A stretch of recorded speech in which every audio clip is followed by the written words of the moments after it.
Shalom, selamat pagi. Shalom semuanya. Mari kita memuji Tuhan.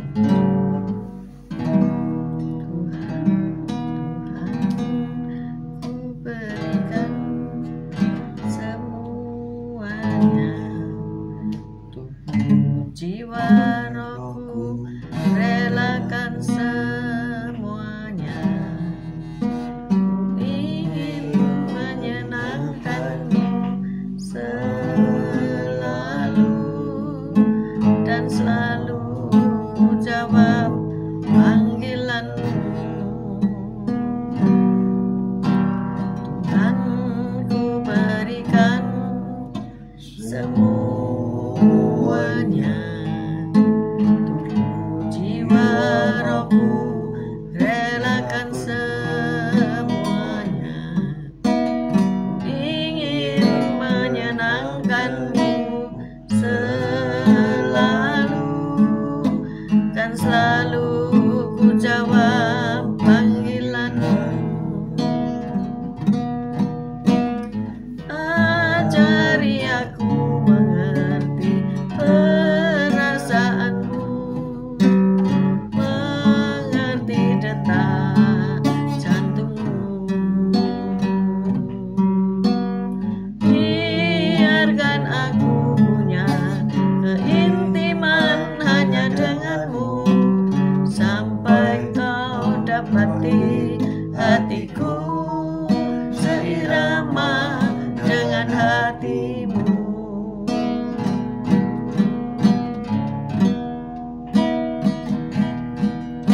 Tuhan, ku berikan semuanya, tubuh, jiwa, rohku, relakan semuanya.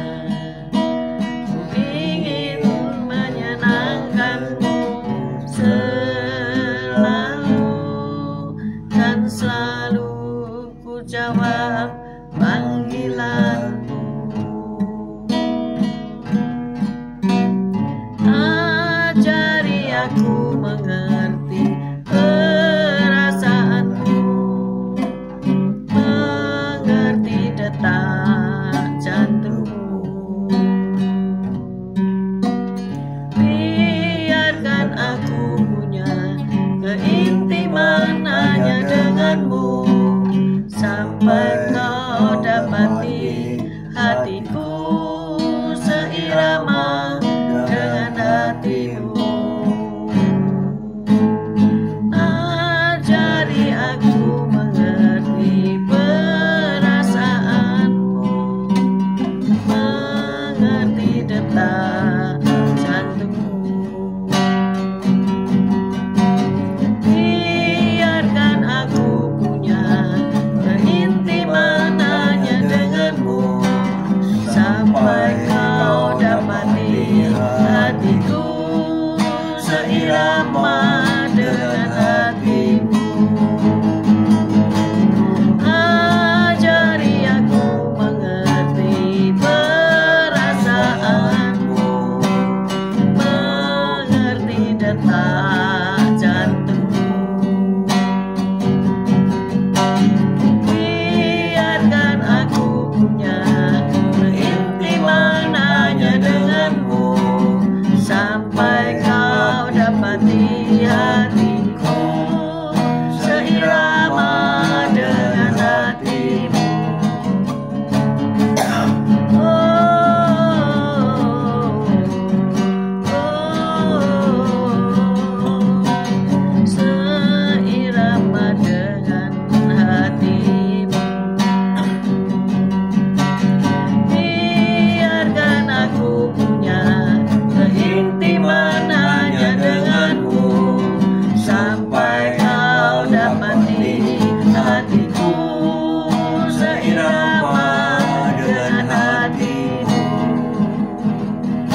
pagi Tuhan Yesus, Kau baik, Kau sungguh Allah, Kau sungguh sangat baik.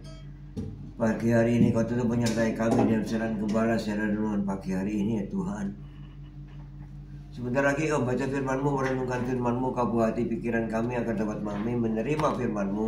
Kau berikan pengertian bagi kami agar kami mengerti akan firman-Mu, dan berikan iman yang kuat bagi kami agar kami dapat melakukan firman-Mu di dalam kehidupan kami ya Tuhan Yesus. Kami serahkan kehidupan kami sepanjang hari ini bersama semua rekan-rekan peserta daripada renungan pagi hari ini ke dalam tangan-Mu, di dalam kuat kuasa-Mu, di dalam perlindungan-Mu, di dalam penyertaan-Mu, di dalam kasih-Mu, juga di dalam berkat-Mu ya Tuhan Yesus.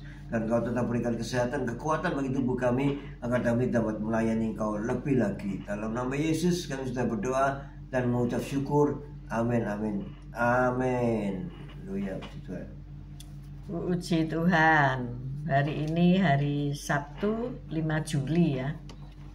Cepat sekali penanggalan ini berganti hari ya. Hari-hari berganti hari. Mari kita baca Matius 25 ayat 1 sampai 13. Matius 25 ayat 1 sampai 13. Matius 25 dengan perikop gadis-gadis yang bijaksana dan gadis-gadis yang bodoh. Matius 25 ayat 1, demikian bunyi firman Tuhan. Pada waktu itu hal kerajaan surga seumpama 10 gadis yang mengambil pelita dan pergi menyongsong mempelai laki-laki. 5 diantaranya bodoh dan 5 bijaksana. Gadis-gadis yang bodoh itu membawa pelitanya tetapi tidak membawa minyak. Sedangkan gadis-gadis yang bijaksana itu membawa pelitanya dan juga minyak dalam buli-buli mereka. Tetapi karena mempelai itu lama tidak datang-datang juga, mengantuklah mereka semua lalu tertidur. Waktu tengah malam terdengarlah suara orang berseru, "Mempelai datang, songsonglah dia." Gadis-gadis itu pun bangun semuanya lalu membereskan pelita mereka. Gadis-gadis yang bodoh berkata kepada gadis-gadis yang bijaksana, "Berikanlah kami sedikit dari minyakmu itu, sebab pelita kami hampir padam." Tetapi jawab gadis-gadis yang bijaksana itu, "Tidak, nanti tidak cukup untuk kami dan untuk kamu. Lebih baik kamu pergi kepada penjual minyak dan beli di situ." Akan tetapi waktu mereka sedang pergi untuk membelinya, datanglah mempelai itu, dan mereka yang telah siap sedia masuk bersama-sama dengan dia ke ruang perjamuan kawin, lalu pintu ditutup. Kemudian datanglah juga gadis-gadis lain itu yang berkata, "Tuan, Tuan, bukakanlah kami pintu." Tetapi ia menjawab, "Aku berkata kepadamu, sesungguhnya aku tidak mengenal kamu. Karena itu berjaga-jagalah, sebab kamu tidak tahu akan hari maupun akan saatnya." Amin. Amin, amin, amin. Pertanyaannya adalah begini. Bagaimana cara Anda mempersiapkan diri untuk kedatangan Kristus? Nah, ini pertanyaan yang pertama ya. Kedua, pertanyaannya adalah, apa saja pilihan bijak yang dapat Anda ambil untuk melayani Dia hari ini? Tentu kita semua tidak mengetahui kapan Kristus datang untuk menjemput kita, baik secara bersama-sama ataupun secara pribadi. Nah, ada kisah tentang seorang nenek yang mempersiapkan rutinitas setiap hari Sabtu malam untuk kebaktian Minggu pagi. Ya, apakah saudara hari ini sudah memilih baju yang Anda kenakan besok ya? Besok tanggal 6 Juli ke gereja, mungkin ada perjamuan kudus.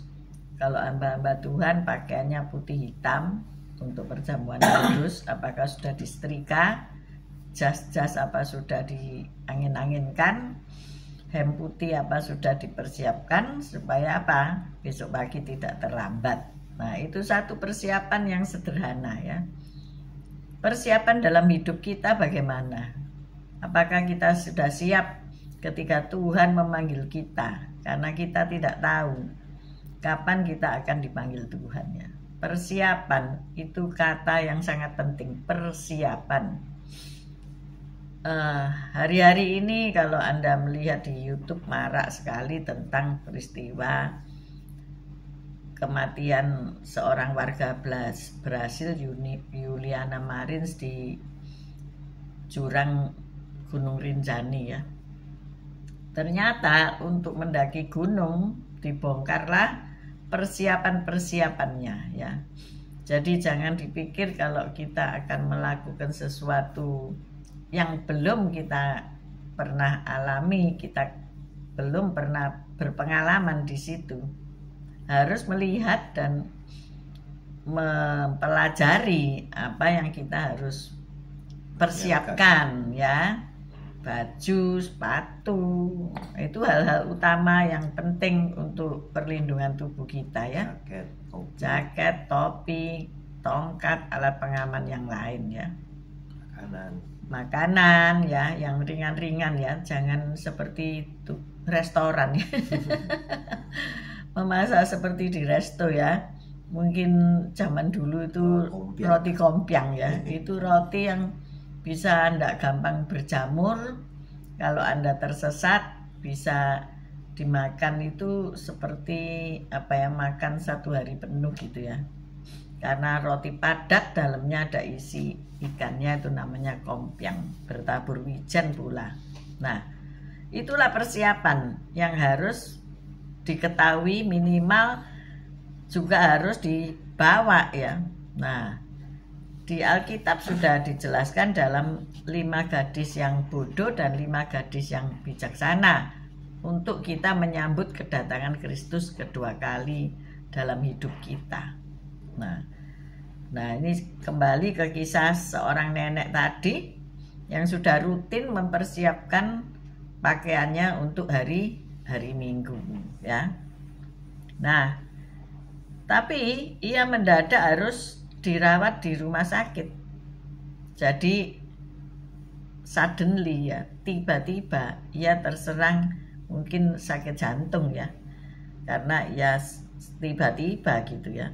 Dan kemudian Yesus memanggilnya pulang ke surga. Jadi ia harus beribadah di surga mulia ya hari Minggu, luar biasa. Jadi Sabtu dia sudah meninggal dunia. Dan ketika kakek pulang dari rumah sakit, beliau menemukan pakaian nenek yang sudah ditaruh, dipersiapkan seperti kebiasaannya kalau mau hari Minggu. Dan tentunya pakaian itu sekiranya akan dipakai untuk ke gereja. Nah, kebiasaan nenek itu mengingatkan ya ini tadi, 5 darah bijaksana dan 5 darah yang bodoh di dalam Matius 25. Kristus itu memberitahu murid-muridnya untuk bersiap menyambut kedatangannya. Dikatakan apa? Berjaga-jagalah. Karena apa? Tidak tahu. Ayat 3 kita coba baca lagi ya. Kita tidak tahu kapan dijemput Tuhan ya. Matius 25 ayat 3. Gadis-gadis yang bodoh itu membawa pelitanya tetapi tidak membawa minyak. Nah, membawa pelita tapi tidak membawa minyak ya. Kita nggak tahu kapan Yesus datang. Apakah dia nanti datang secara pribadi atau kok datang bersama-sama dengan orang-orang lain melihatnya begitu ya. Maka kita harus membawa minyak. Minyak itu perlambangan daripada Roh Kudus. Hidup kita harus senantiasa diisi oleh Roh Kudus. Hidup kita tidaklah lagi seperti orang-orang duniawi yang menomorsatukan dunia, tetapi kita masuk ke dalam dimensi kerohanian, di mana kita mempersiapkan roh kita untuk ketemu dengan roh Allah ya di surga mulia, untuk ketemu dengan roh, untuk kita kembali kepada Allah ketika kita meninggal. Nah, apakah Anda sudah siap dan mengerti bahwa roh Anda akan kembali kepada Allah? Nah, kalau kita tidak tahu Allah itu siapa, Allah itu di mana, Allah itu bagaimana, nah itu masalah kan.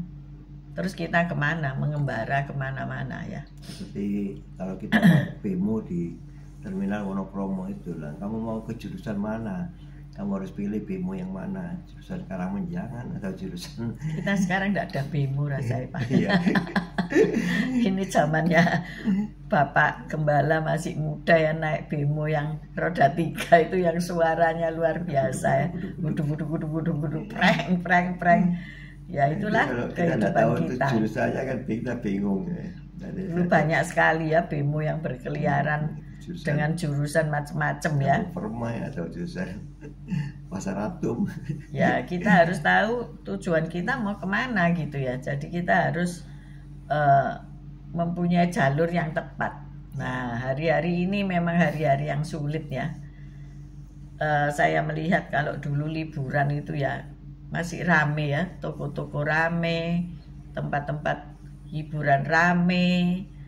Kemarin saya melihat di Surabaya lewat sebuah jalan yang di tepi sungai, sebuah hotel lah kok gelap gulita apa tutup ya.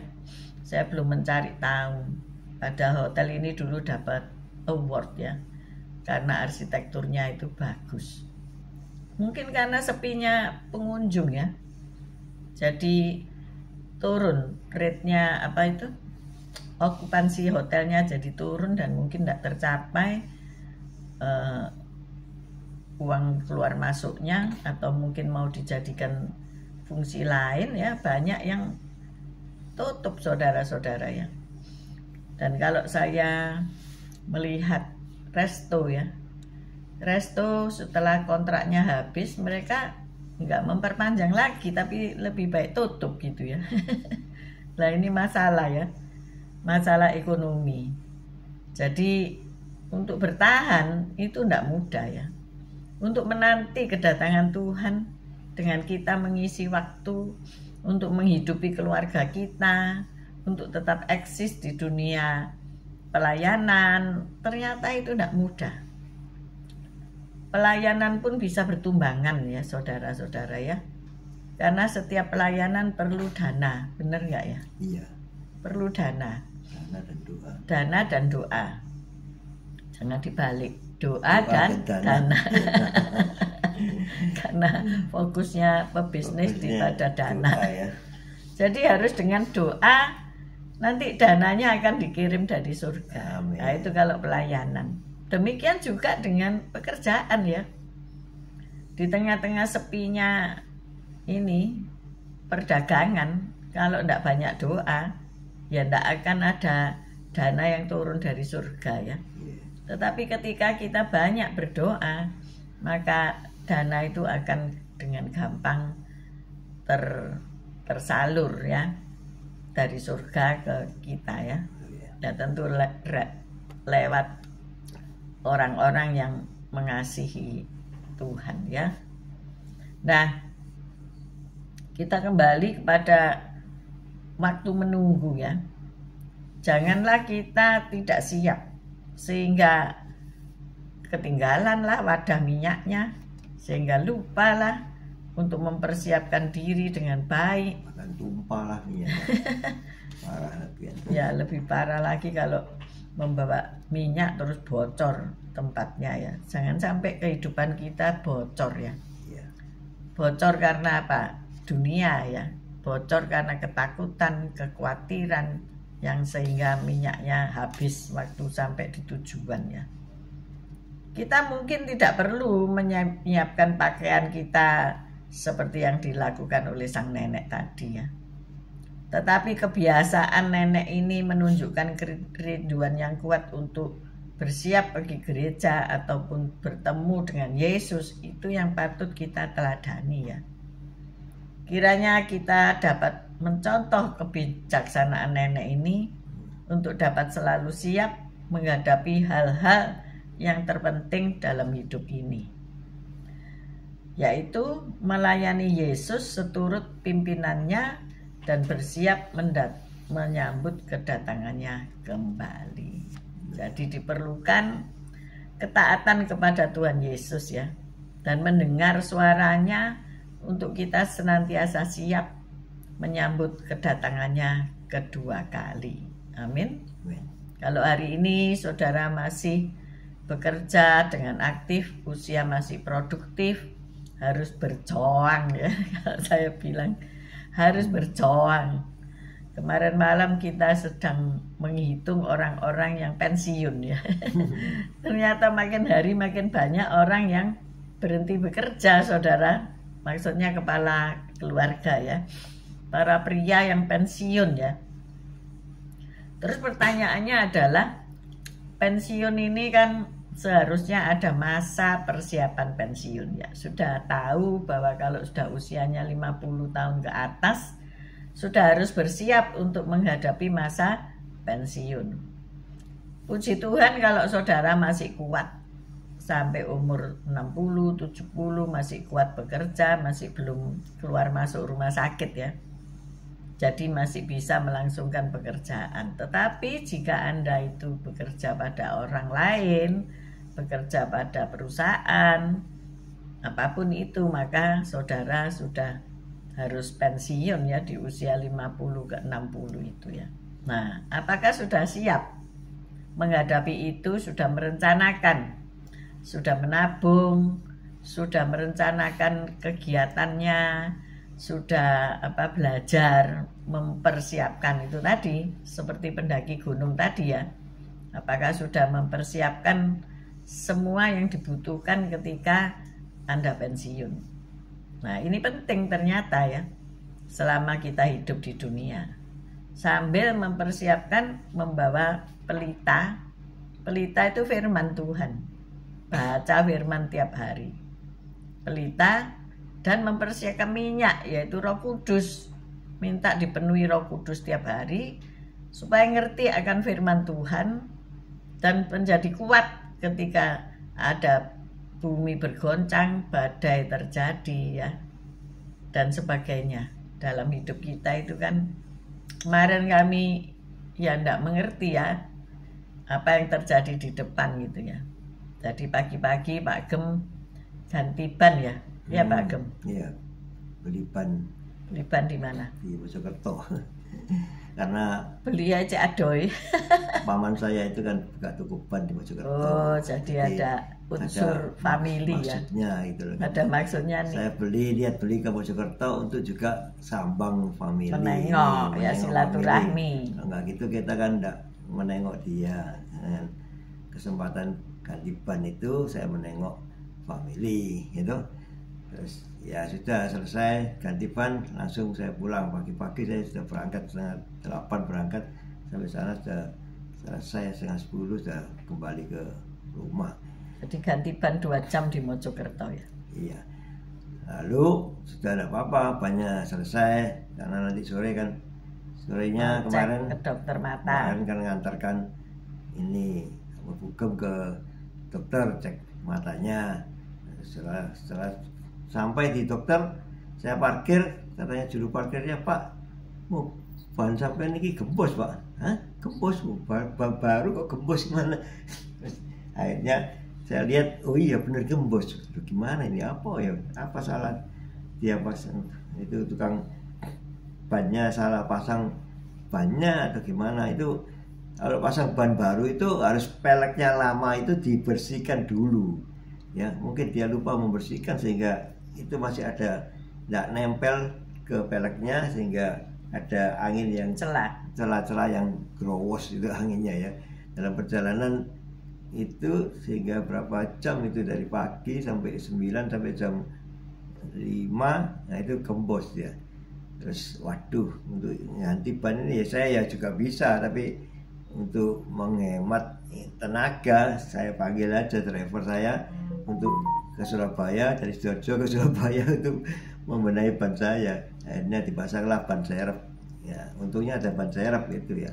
Kita di dalam mobil itu perlunya ban serep itu selalu dipompa cukup ya, bahkan lebih dari cukup. Biasanya kalau kita bannya 32, 34, akhirnya kita pompa itu, ini ban serep itu kadang-kadang sampai 38, 40. Karena ban serep itu tidak dipakai di dalam mobil itu lalu dia turun anginnya itu, dan waktu kita butuhkan, loh ternyata Gembos kempes juga. Waduh itu.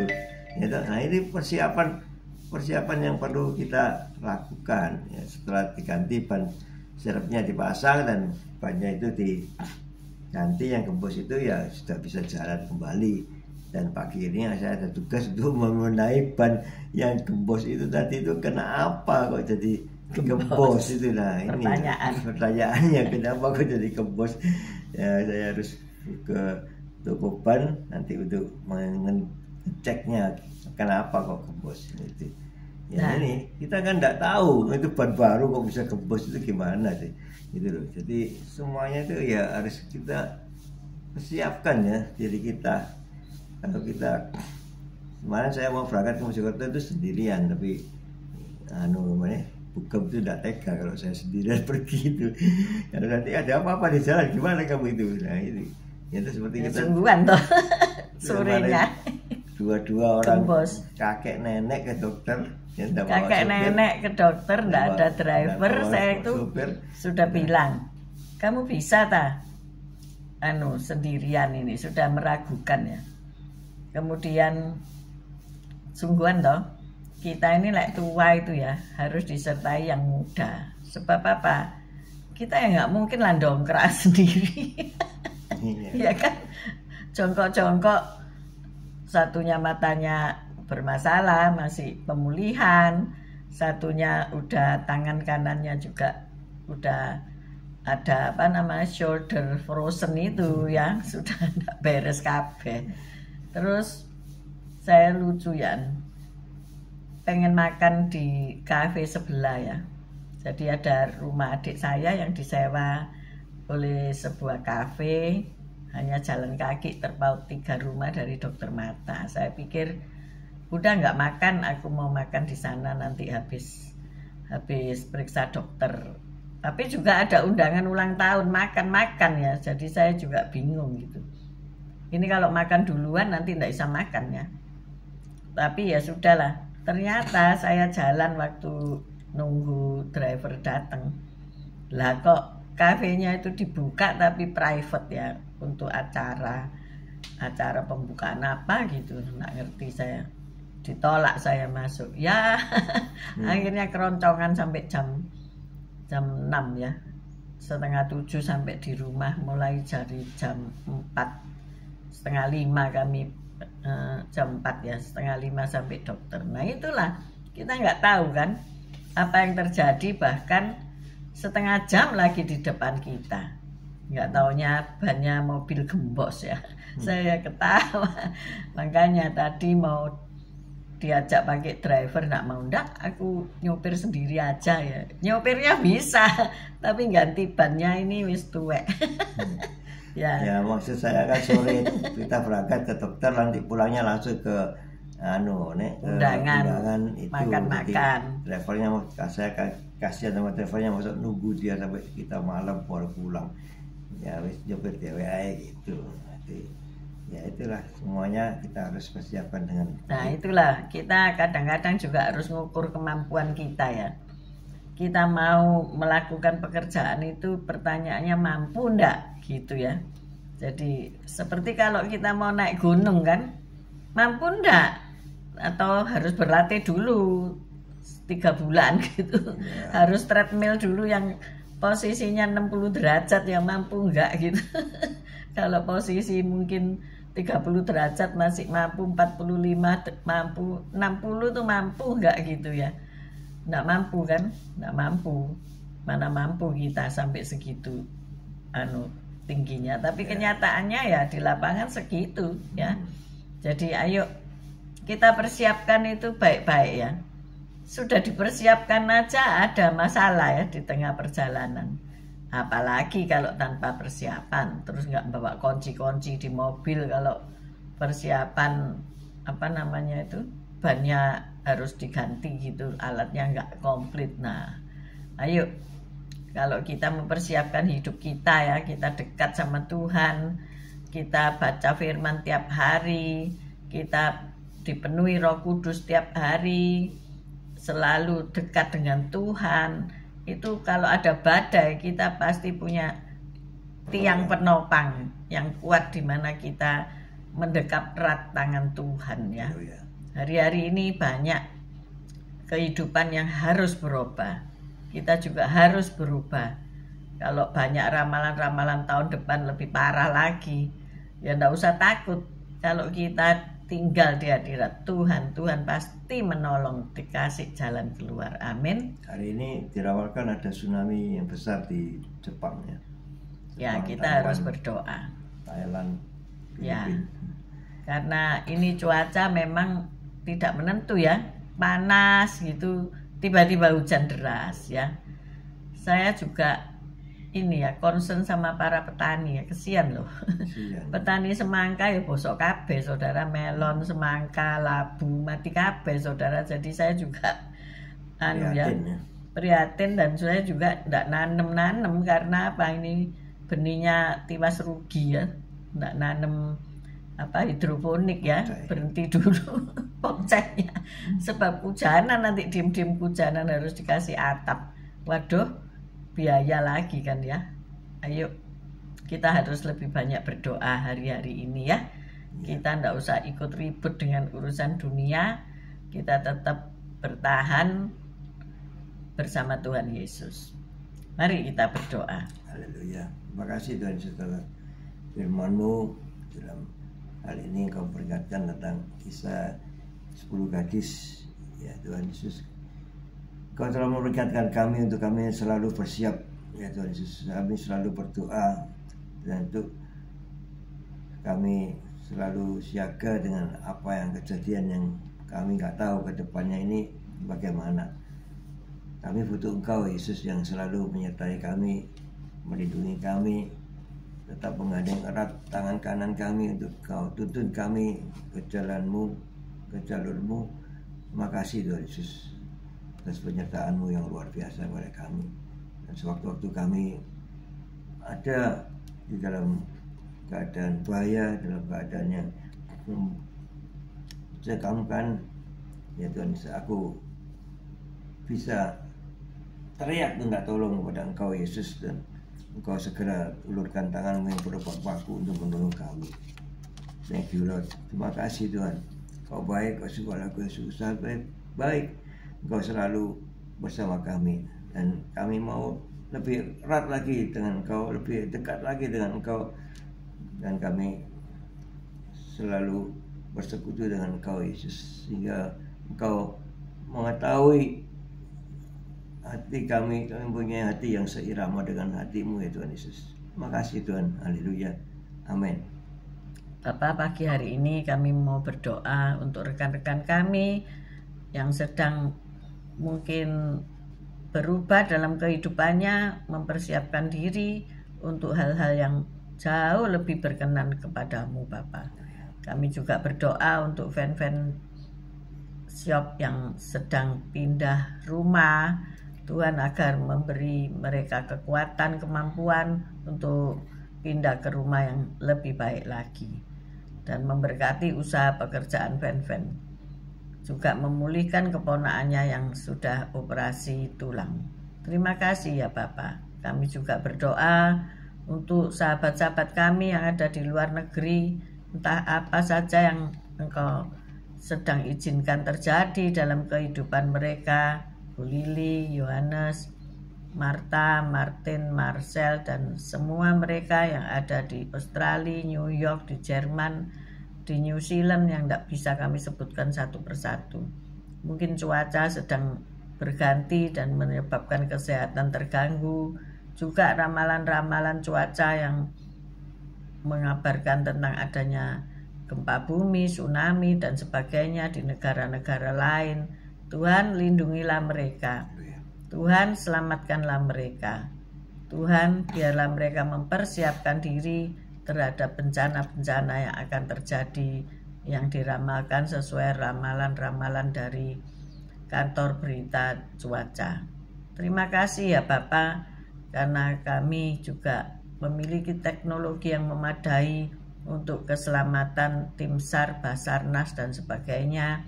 Tuhan berkati dengan alat-alat yang memadai dengan kemampuan pelatihan-pelatihan persiapan yang baik. Terima kasih ya Bapa. Kami berdoa pula untuk rekan-rekan kami yang sedang merintis usaha, baik usaha pemula maupun bertahan dalam usaha yang ada dan harus pindah toko, pindah lokasi, harus mengadakan rekrutmen karyawan baru dan sebagainya. Tuhan tolong agar mereka mampu untuk melaksanakan semuanya ini. Terima kasih ya Bapa. Terima kasih Tuhan. Kami mengangkat kedua belah tangan kami untuk menerima berkat-Mu. Tuhan memberkati engkau, Tuhan melindungi engkau. Tuhan menyinari engkau dengan wajahnya dan memberikan engkau kasih karunia. Tuhan menggenapkan wajahnya kepadamu dan memberikan engkau damai sejahtera. Terimalah berkat dari Allah Bapa, Putra dan Roh Kudus, berkat kasih, sukacita, damai sejahtera mulai pagi hari ini sampai Maranatha Tuhan Yesus datang untuk kedua kalinya, bahkan sampai selama-lamanya. Mari yang sudah menerima berkat Tuhan katakan bersama, amin, amin, amin. Haleluya. Tuhan Yesus memberkati. Sampai jumpa di hari Senin. Haleluya. Besok ibadah di gereja masing-masing. Jangan lupa mempersiapkan diri untuk perjamuan kudus. Haleluya. See you on Monday guys. Tetap sehat, tetap semangat. Baik yang nanti siang, nanti malam bersama-sama renungan ini. Amin, amin, amin, amin. Haleluya.